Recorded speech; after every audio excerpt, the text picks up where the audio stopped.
Olá amigo, olá amiga, é bom estar contigo, partilhando contigo a Palavra de Deus.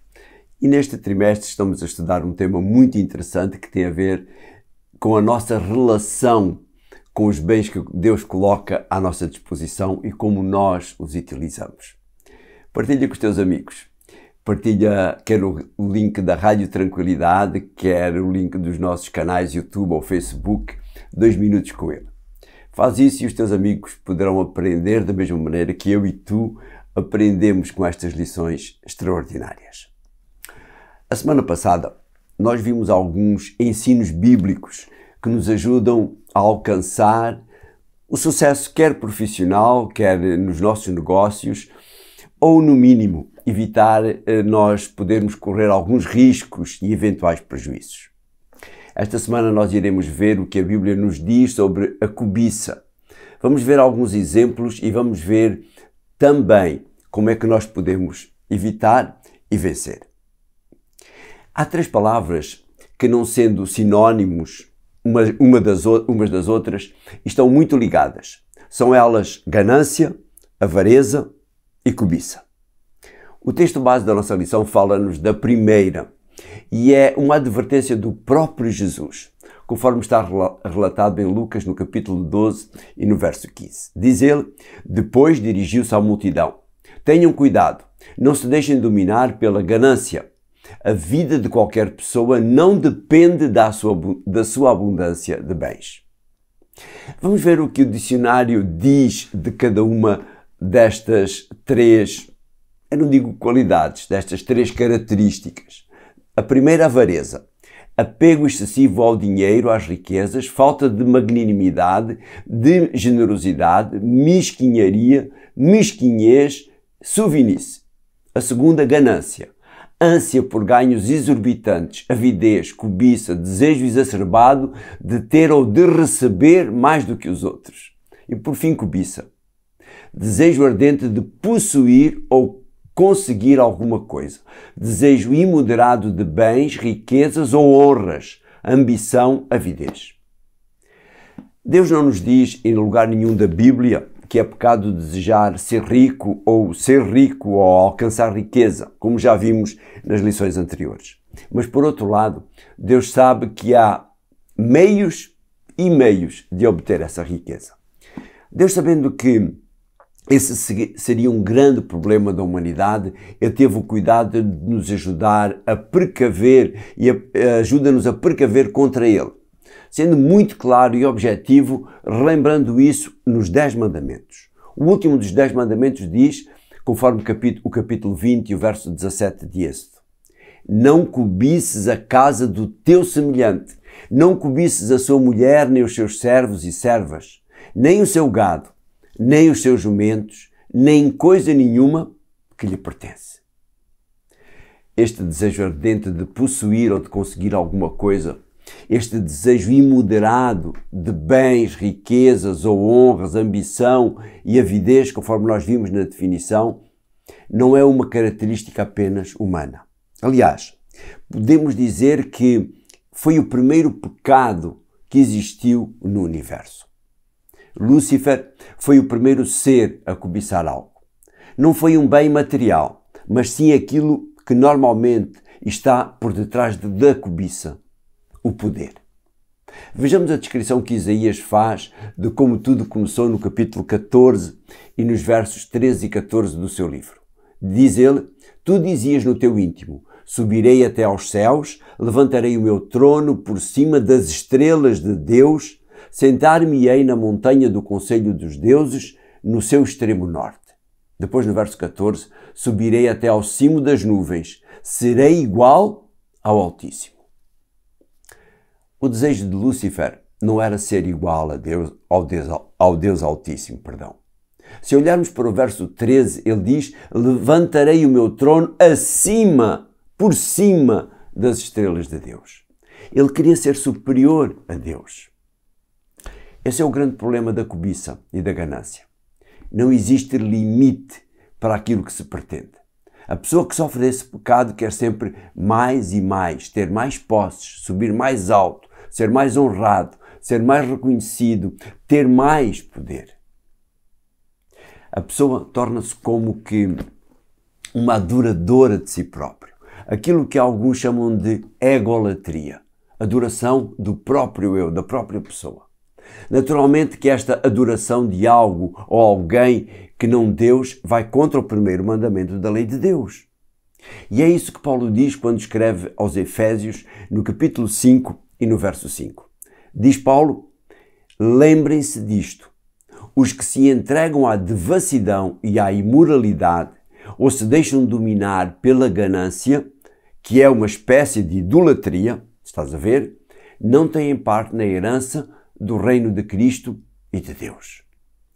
Para além do pecado de Lúcifer, a nossa lição traz-nos mais 3 exemplos de pessoas que se deixaram levar pela cobiça e sofreram as consequências, elas próprias e as outras pessoas muitas vezes que estavam à volta dela. O primeiro exemplo disso é Acã, a seguir à tomada de Jericó pelos israelitas. Vamos ver a confissão do próprio Acã, conforme está relatado no capítulo 7 e no verso 21 do livro de Josué. Diz, portanto, palavras do próprio Acã: vi no meio dos despojos uma linda capa da Mesopotâmia, cerca de 2 quilos de prata e uma barra de ouro com cerca de meio quilo. Cobicei essas coisas e fiquei com elas. Depois escondi-as na terra, dentro da minha tenda, ficando a prata por baixo de tudo. Onde é que residia o erro de Acã? Nós temos de voltar ao capítulo 6 e ao discurso de Josué antes da tomada de Jericó e às instruções que ele dá nesse momento.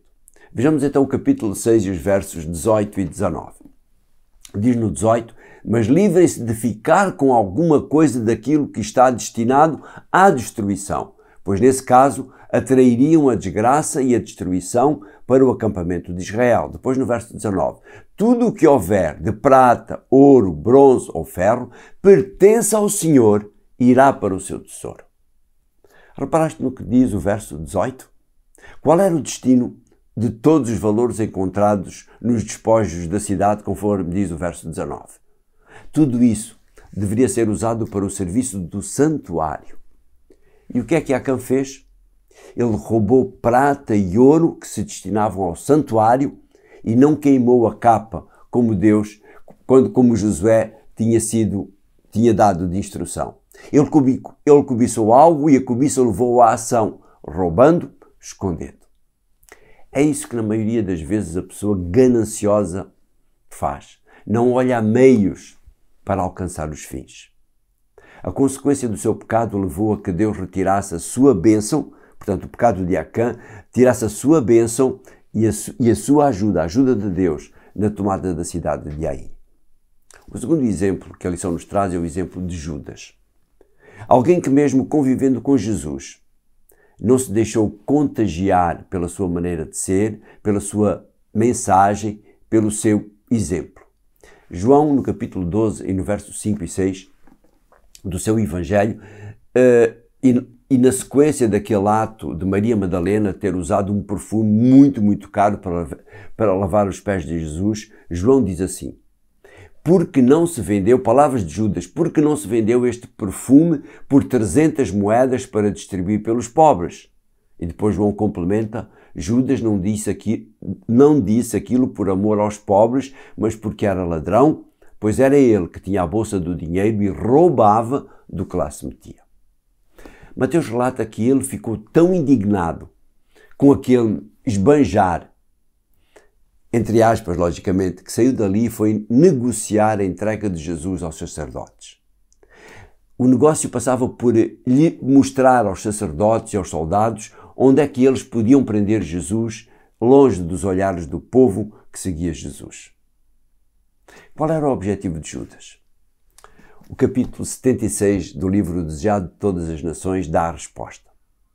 Esta negociata de Judas com os sacerdotes tinha como objetivo forçar Jesus a estabelecer o reino terreno que os judeus ambicionavam e que Judas também, e ele, como o mais culto dos discípulos de Jesus, ter um lugar de preponderância nesse governo de Jesus.